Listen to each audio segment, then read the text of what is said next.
Bag জমি আমার দাদার ছিল। এদিকে যা দেখতেছ ইত্যা ইত্যা ইত্যা ইত্যা ইত্যা ইত্যা ইত্যা যা আছে সব ব্যাগ জমি আমার দাদার ছিল। ধান করতো দাদা, পুরো বছর পরে ধান করতো এটা ব্যাগ জমির মধ্যে। আজকে নাই না আমার দাদা নাই যে তোর মামলা হয়েছিল, 10 বছর মামলা চলছে। তোমার পরে এই জমি মাইছে নিচে গা, দখল করে নিচে গা। আরে তোর এইটা কথা খালি আঙ্গ বসাই খালি কামলে এইতো আইতে আইতে অনেক কামলা আইতো বেটা। কি করতো, ধান কাটতো নাকি? বেটা এত বিঘা জমি আসলো তো গো? আঙ্গ এত বিটাই জমি আসলে ওটা খেয়াল করতে নেই। ক্যালকুলেটর হিসাব করলে ক্যালকুলেটর ভেঙে দিত গা। কি হিসাব করতেছস? না কাকা, আমরা কইতাছি আমার দাদা আর এই ব্যাগ জমি আসছিল আগে ধান করতো।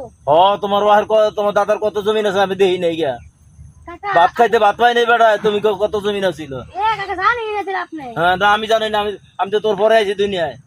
কইতাছেন মিয়া কথা কি করে? ও এই এই ক্ষেত তোমাকে আছিল, আমি তো জানি না তোমার বাপ দাদার কার জমিন আছিল না আছিল। হ্যাঁ তোমাকে আছিল। হ্যাঁ চাপা মাইরো না, চাপা মাইরো না, চাপা আমরা জানি, আমরা চিনি। চাপা মারতে আছে, চাপা মারতে যদি টেহা লাগতো তাহলে চাপাই থাকতো, নইলে চাপা শেষ হয়ে গেল।